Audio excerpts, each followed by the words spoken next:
So we're here today at Celtic Marches and we're here to try some cider. So we're in the beautiful blossom fields and we're going to try, first of all, it is the Holly Go Lightly.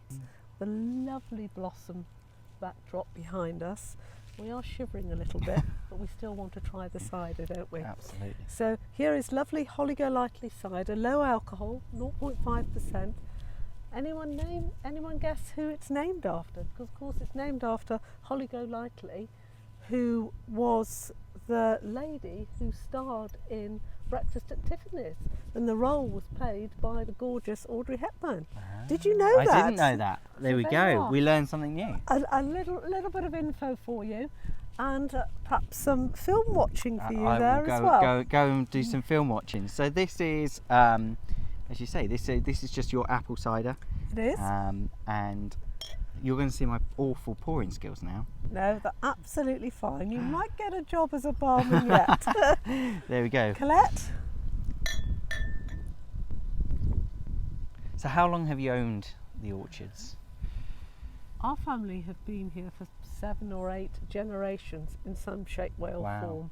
Not necessarily the direct line, but inherited from cousins, uncles, etc. And this field wasn't always an apple orchard. Oh, really? Originally, it was an orchard where we grew hay. Okay. Or grazed sheep. Apparently, it was also the site of a battle many years ago. Yeah. Oh. All part of the Battle of Worcester. So there's a bit of history for you there too. It's much better like this. It is.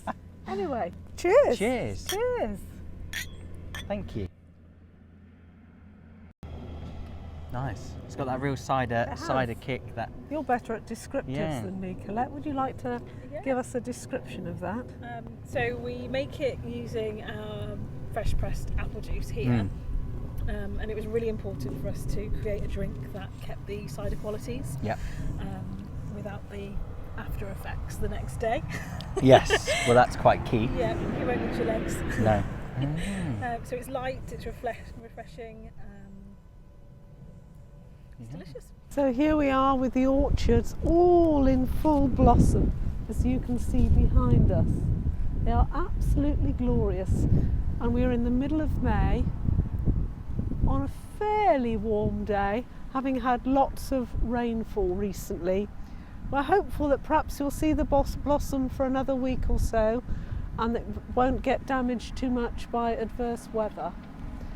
And then, as you can see, the orchards are now being mowed. If you look at the grass here, all the orchards are being mowed and keeping the length of the grass down.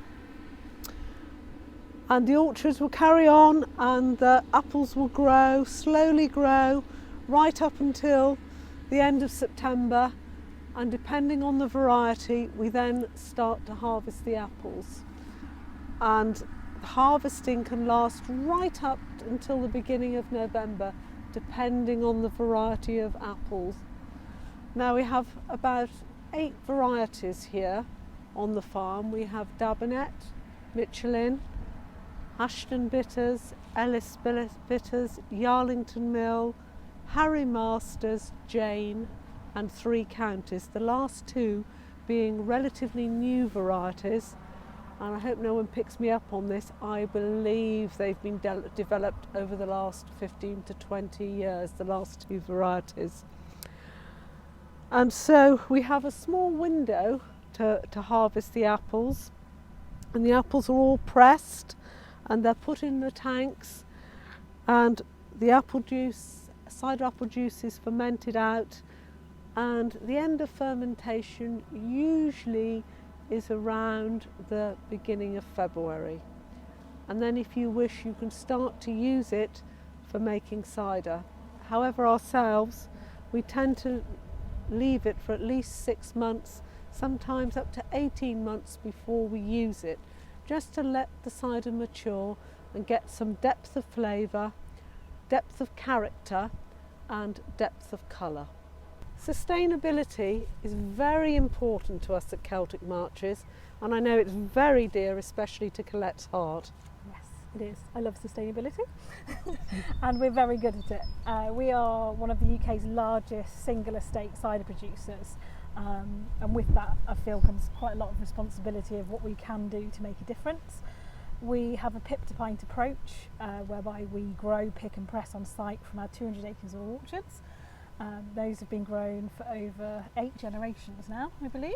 It is. So it's quite a busy, long-standing business, and we grow, pick and press on site.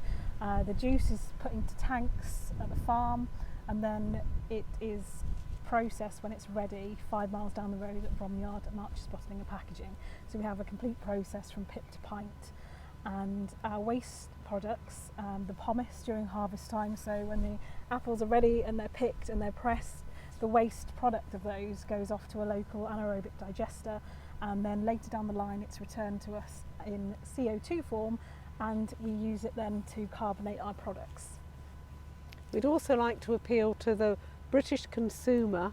Please support the British farmer, support British manufacturing. Buy British cider, spend your money within the British economy and invest back into our own economy by supporting the farmer, supporting manufacturing. Spend your money on British cider. Check the label before you buy it. So every sip, we say, every sip supports our orchards, and it really does.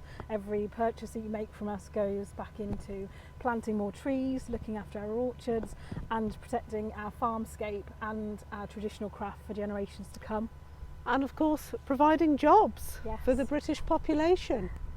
By supporting us, you're supporting jobs.